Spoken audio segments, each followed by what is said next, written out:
Hey guys, so in this video I'm just going to show you how to derive the equation for the period of a pendulum, which is given by this equation here. The reason why I'm making this video is because sometimes you could be asked to discuss the validity of this equation here. And so, it's nice to have an idea of how this equation actually works. So, to understand it, let's start by drawing a little diagram here. So let's say we have a pendulum, right? And it is undergoing simple harmonic motion.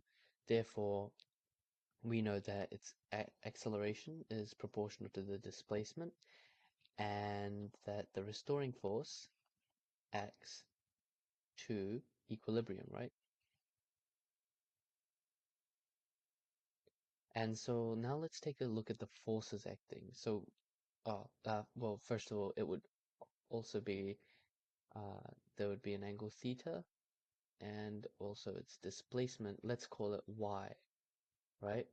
And so we know that in the vertical direction there would be its weight force, right? So that would just be mg, and then because for every action there's an equal and opposite reaction, there would be an equal and opposite reaction force, which is negative mg.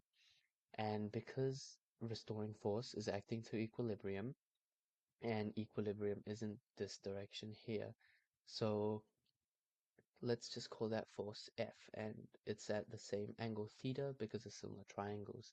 Now let's express F in terms of this reaction force and theta. So from there we can write that tan theta is equal to F on negative mg. Therefore, F is equal to negative mg tan theta. Now we know that from Newton's second law that F equals ma. Therefore, we can write ma is equal to negative mg tan theta. And so A equals, dividing both sides by m, we just get A equals negative g tan theta. Cool. Now, now what we need to do is make our first assumption, right? Now, if you graph tan theta, right, in radians, you'll notice that tan theta is approximately equal to theta for small values of theta in radians, which usually is plus or minus 0.17 radians or 10 degrees usually. So approximately 10 degrees, right?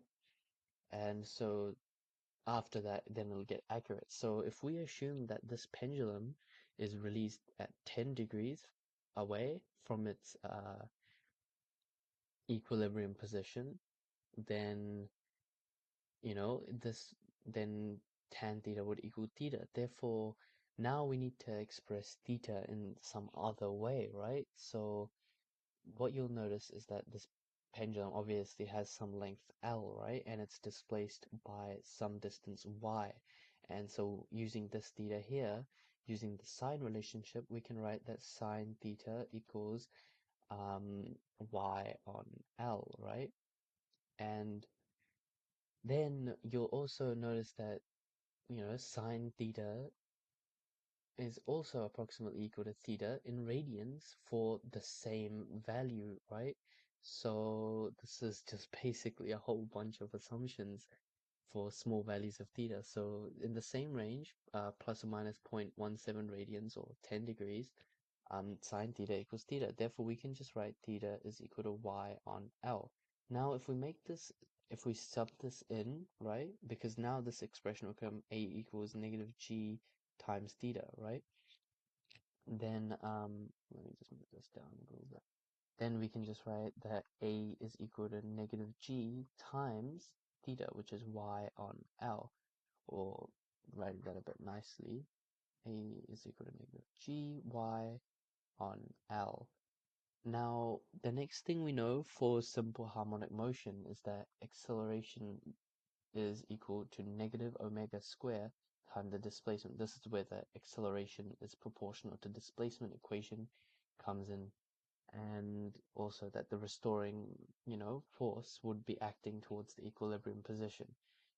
And so Now if we set these equations equal together, right, we're going to get negative omega squared y is equal to negative g times y on L, right? Now we can cancel the negatives on both sides and divide both sides by y. And we're going to get omega squared equals g on L.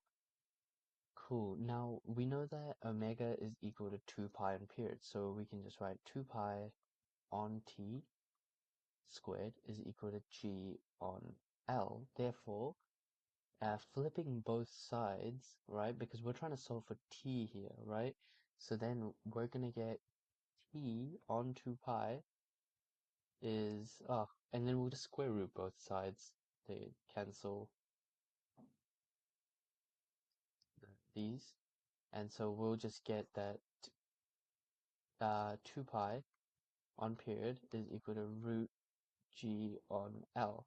And then going ahead and taking the reciprocal of both sides, let me just move this down real quick. And we'll get t on 2 pi is equal to root L on g. Therefore, multiplying both sides by 2 pi, we get t equals 2 pi root L on g. And that's how you derive the equation for the period of a pendulum. And yeah, so if you're ever like asked to discuss the validity of, like a pendulum like this, then you could say that, it's only accurate for small values of theta, right? Which is usually about 10 degrees from its equilibrium position. And anything after that, then you'll start to get slightly inaccurate times, theoretically. And yeah, so that's how you derive it. Thanks.